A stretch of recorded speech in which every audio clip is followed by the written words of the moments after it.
That's it. So this topic is really easy, babies. It's really nice. It's really used in English language, but you don't realize you are using it. And I am going to talk to you about relative clauses. Don't get confused. Don't get stressed just by the name. I know sometimes names may be like weird in English and we may freak out a bit, but don't get confused by that. However, let me know. What do you imagine if I say this? If I say, oh my gosh, if I say relative clauses, what is that? What do you imagine if I say that? Relative clauses, what is it? No one? Relative clauses, what do you imagine? Nothing at all? For example, Sammy, what do you think if I say relative clauses? What do you think it may be?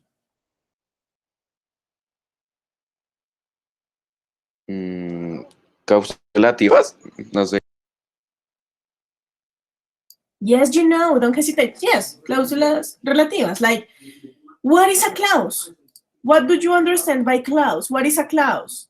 ¿Qué es una cláusula? What is that? It doesn't matter if it's relative or not. ¿Qué es una cláusula? What is it? For example, Jacob, what is a clause?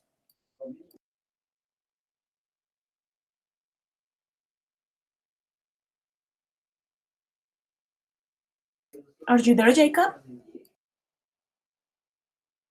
Yes, sorry, my internet connection is not very well. What did you ask? Sorry. I am asking, what do you understand just by this word, clause? ¿Qué es una cláusula? What do you understand by that? No sé, profe, he escuchado la palabra, pero no sé qué es una cláusula. No one? So guys, a clause is like a rule, okay? It is something important. It's like a rule, okay? And today we are going to be talking about, as I told you, about relative clauses and two categories of relative clauses, defining and non-defining, okay? But first of all, my dears, of course, we need to begin by checking what is a relative clause. What is it? So we are going to begin by checking, first of all, that part. And I am going to ask, Juana, baby, can you please help me reading this slide? Okay, teacher. Relative clauses add extra information to a sentences by defining a noun. They are usually divided into two pieces, defining relative clauses and non-defining relative clauses. We can use the following relative pronouns: who, which, whose, what, that, etc. So let's begin by this part, babies. The keyword, first of all, don't forget to take notes, don't forget to use your tenses cards and so on, okay? So look at this first part. Relative clauses, my dears, add extra information. Keep in mind that relative clauses, extra information. That's the key word. This is something that is going to give you something else. This is something that is going to add information to something you already knew. And, my dears, we have two types: defining relative clauses and non-defining relative clauses. But before explaining each one of these types, before explaining these two types, we are going to talk about something important: relative pronouns. If we are talking about relative clauses, we are going to be using relative pronouns. For example, who, which, whose, okay? But I am going to explain you this with a different slide. So look at this. Take a look to this part. The relative pronouns are, as I was telling you, who, which, that, whose, where, when. You have a lot of them. So what is the meaning of who, guys? What is the meaning of this one?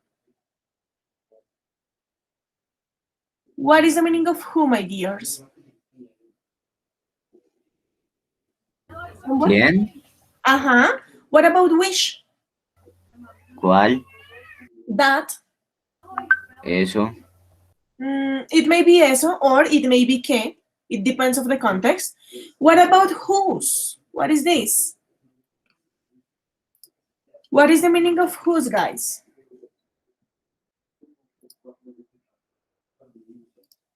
This is like cuyo. Cuyo, like that. What about where? What is the meaning of this one? Where? Someone? Where? What is the meaning of where?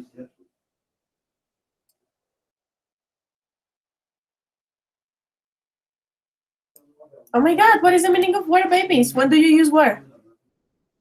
What is it? ¿Dónde y cuándo y when? ¿Dónde? Y las cuándo. So where, donde, cuando, when. Thank you. So look at this, my dears. One of the most important things we are going to use in order to know how to express our ideas in relative pronouns is this. In relative clauses, sorry, is this, the relative pronouns. If you know in a really good way the relative pronouns, you are going to be able to use the relative clauses like super good. Look at this. Who is going to be used to give extra information about people. For example, you may say, this is my son who is 8. The No, best. hable, ¿qué le pasa? Tell me, baby. Tell me, someone. Excuse me, teacher. You said something. Okay, I guess that you just opened your microphone by mistake. Ah, okay, sorry, in my home asked me, sorry, and I'm turning on my microphone, sorry. It's okay, don't worry. So look at this. Who is to talk about people, to give extra information about people. So you can, as I was telling you, this is Maria, who is English teacher, my sister. So you are just saying that Maria is your sister, and the extra information you are giving is the fact that she is a teacher. Can you see? So who is to give information about people? Which, my dears, is going to be used to talk about things. You got it? So wish to talk about things, to give extra information about things. That is going to be amazing for you because that is going to be used basically for everything, guys. You can use that for people or for things. If you are confused and you want to give extra information with who or which, but you don't know how to use each one, just go to that. Usen el that. That is going to be your savior. So you can use that to give extra information or to talk about people or things, and there is not a problem. Whose, my dears, is to talk about possessions of someone. Let me ask you something. What's the difference between this word, whom, and this one, whose? Whom and whose. What is the difference between whom and whose? I sent those through the chat. What do you think? Because whom may be also used. También pueden usar whom. I am going to tell you. When you are using whose, my dears, this one you have here, you are going to talk about possessions of someone. This is Carlos, whose car is the green one. Whose car is the green one? Cuyo carro es el verde. Él es Carlos, cuyo carro es el verde. You are talking about Carlos' car. Can you see? In that case, you will use whose. And you are going to use whom when you are going to give information about that person too. So you can say, this is Carlos whom lives next to me. Can you say? So extra information. Information in general, whose is just to talk about possession. This is the one you are going to use the most, whose, possessions of someone. Where, of course, to talk about places, and when to talk about days, dates. Questions up to this point, babies? I am going to give you some seconds to take notes of the relative pronouns. I am going to send you the name through the chat just in case. Relative pronouns. Relative pronouns. Go ahead. So some seconds to take notes of the relative pronouns in order to continue with the explanation of relative clauses. But remember, this is the most important thing. If you know this, you know everything. So go ahead, 30 seconds.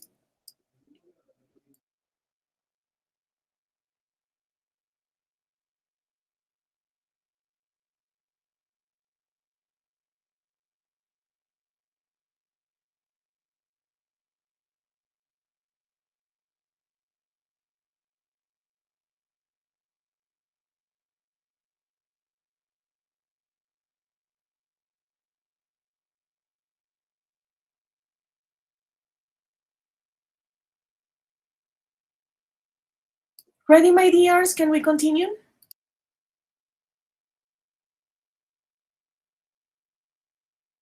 Please let me know. Can we continue, babies? 2 extra minutes, please. Okay, I guess that maybe 30 seconds, extra minutes, no. But okay, go ahead, some extra. Ay, profe, es que toca copiar cada uno para que es un ejemplo y así. Okay, so some extra seconds, I will say, not minutes, but let's continue, keep going.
Okay, ready, my dears? We are going to continue.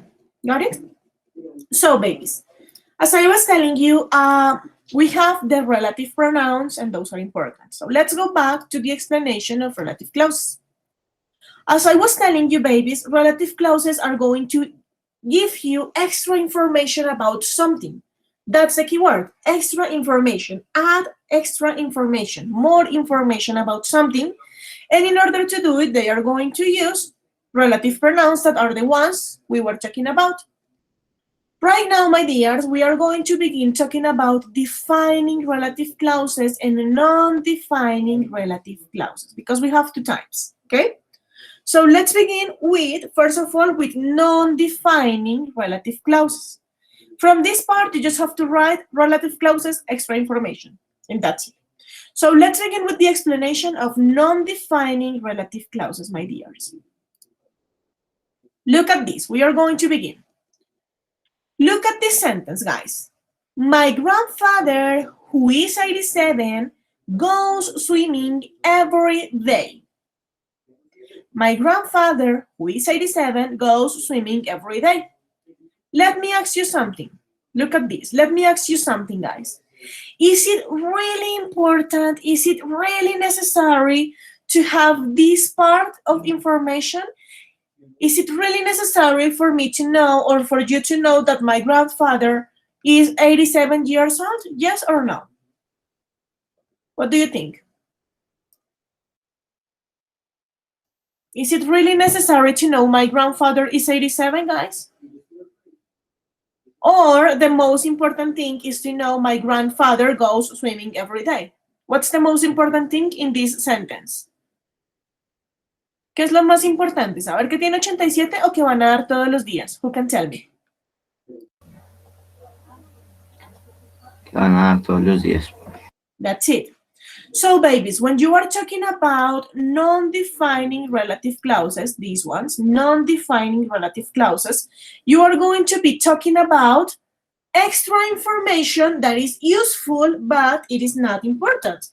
Es información adicional que vas a tener, que es bastante útil, sí, pero no es esencial, no es algo que tú necesites sí o sí. If I take out this part, si yo quito esta parte del who is 87, the sentence is going to have the same meaning. It is not going to affect the meaning of the sentence. No va a afectar en nada el significado o el sentido de la oración. Que yo diga, mi abuelo, que tiene 87 años, va a nadar todos los días, no cambia que yo diga, mi abuelo va a nadar todos los días. I mean, this information, this piece of information is useful, es muy útil, because it is going to tell you, for example, what happens if you have two grandfathers, you know? So it is really useful, but it is not super necessary. It is not fundamental. That's the reason why it is non-defining. No definido porque no es realmente importante. Guíense por el título. Non-defining, lo que no es realmente importante. It is useful, but not super, super important. we are going to check this explanation, okay? So I am going to ask, Samuel, darling, can you please help me reading this part? Like the slide? Ok, el que está arriba, el que está abajo. Both, my dear. Ok. Who is 87? Is a noun. It's a noun definite relative cause. Clause. It adds extra information to the sentence. If you take the clause into the sentence still has the same meaning. Non-definite relative clauses are more often used in the written English than in spoken English. You can tell that a clause is not definite because it is separated by commas at each end of a clause. That's it. Thank you, darling. So look at this. The things that I was saying. Who is 87, babies, is a non-defining relative clause because if you take that part of the sentence, the meaning is not going to change. The sentence still has the same meaning. Si tú sacas ese pedacito, la oración igual va a seguir diciendo que tu abuelo va a nadar todos los días. Can you see? But look at this. Here you have something important. It is separated by commas at each end of the clause. Tiene comas. La cláusula está entre comas, amores. That's how you are going to recognize it is a non-defining relative clause. It is a piece of information that you can take out and it's never going to change. Can you see? It's something that is going to give you useful information but not fundamental information. Take a look to the example once again. My grandfather, comma, who is 87, comma, goes swimming every day. So keep in mind this. It is always separated by commas. Ese pedacito extra de información en una cláusula no definida, ese pedacito extra va a estar entre comas. Lo que te dice, puedes quitarlo sin ningún problema y no te va a afectar el sentido de la oración ni el significado. So questions up to this point, my dears? Questions up to this point? Oh my gosh, questions? So I am going to give you some seconds to take notes. Go ahead.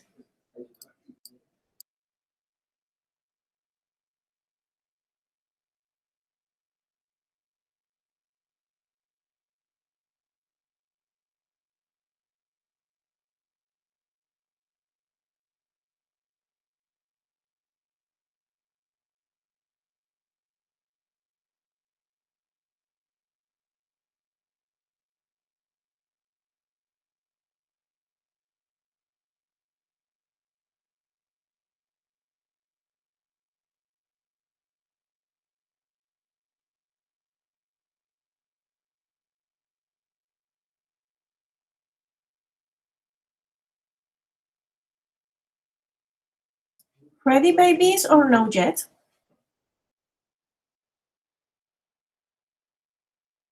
Please let me know. No yet. Okay, thank you.